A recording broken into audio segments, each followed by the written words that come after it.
Hello, and welcome to the world of families of children with club feet. My name is Eric Richard, and I have a vested interest in the treatment available for children born with club feet.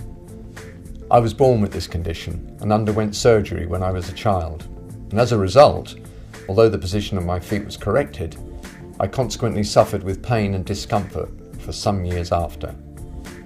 Although with the support of complementary therapies and acupuncture I was able to overcome this condition, but I'm delighted to let you know that now your child doesn't necessarily have to undergo surgery to correct their club feet. Time has moved on, and there's another treatment available now called the Ponseti method, which is much kinder to children's feet and has had fantastic results, a success rate of 95 to 98%. There are different treatments available for club feet, including surgery and the wearing of splints, but I, like many thousands of people throughout the world, believe that the Ponseti method is the best and most successful way of treating club feet. I do hope you will find this film interesting and helpful, and that you will take inspiration and hope from the children you are about to see.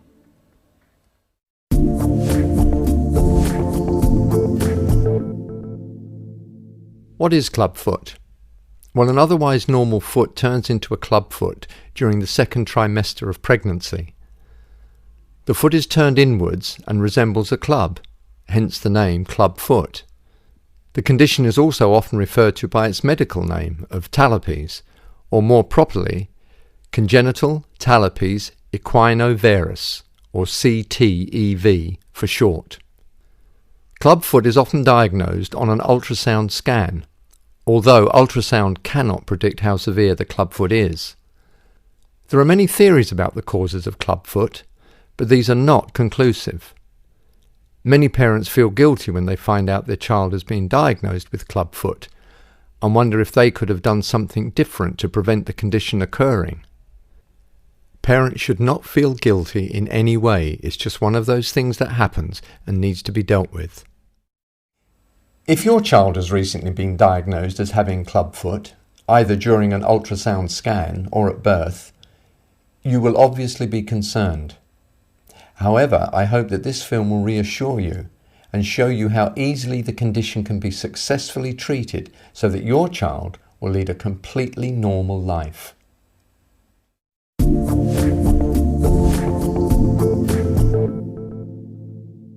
The Ponseti method of treating clubfoot was developed many years ago by a Spanish surgeon, now working in Iowa in the United States, Dr. Ignacio Ponseti. After a few years of operating on feet, he became convinced that surgery was the wrong approach for the treatment of clubfoot. Instead, Dr. Ponseti developed a method of gradually manipulating the foot into the right position over a few weeks, and then maintaining the correction by the wearing of a special brace. Treatment of clubfoot normally starts when the child is just a few days old. Firstly, the feet are examined to determine the severity of the clubfoot. It's important to remember that even the most severe, stiff clubfoot can be successfully treated using the Ponseti method.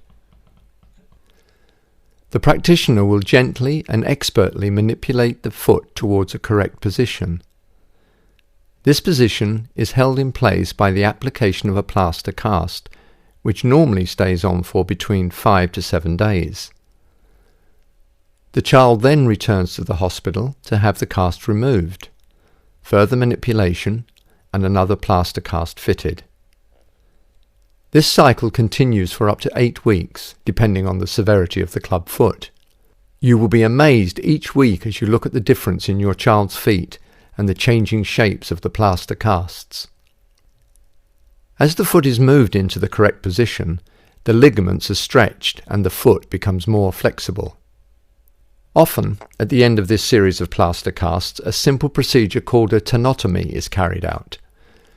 This involves snipping the tendon at the back of the heel, which allows the foot to be more flexible when pointing up and down.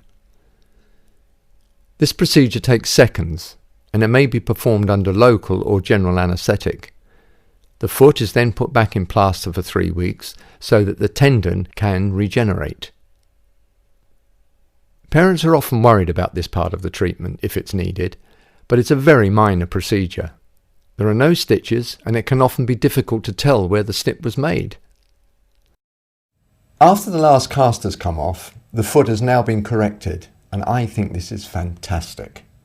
However, now comes what has been described as the hardest part of the treatment. This is when the continued care of the child's foot moves from the practitioner to the parents.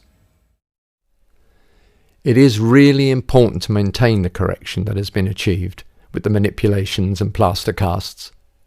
So, in order to prevent a relapse, the child now has to wear a special foot brace, which is a pair of shoes attached to a metal bar. The brace, which holds the foot in an overcorrected position, has to be worn initially for 23 hours a day for 3 months. But after 3 months, in most cases, the time in the brace is reduced to between 12 and 14 hours, usually at night and during nap times. It may take a few days for you and your child to adjust to wearing the brace. There may even be some tears and sleepless nights initially, but this is short-lived. It is important that the brace is correctly and securely fitted. This will ensure that the correction is maintained and the risk of sores and blisters is reduced. Once children are used to wearing the brace, you will be astounded at how quickly they discover new and different ways of getting around. Children can sit up, crawl, and even walk in the brace. None of the milestones in their development are adversely affected.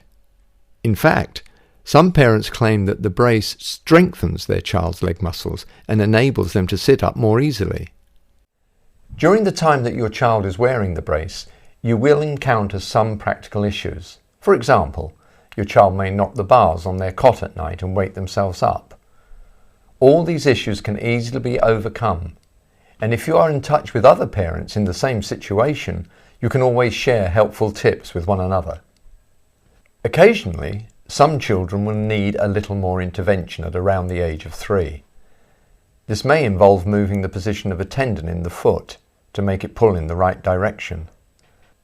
This is not major surgery, but if required, it is an extremely successful procedure. So that's it. After 4 years, the brace can be discarded and your child's foot will remain corrected without the need for major surgery.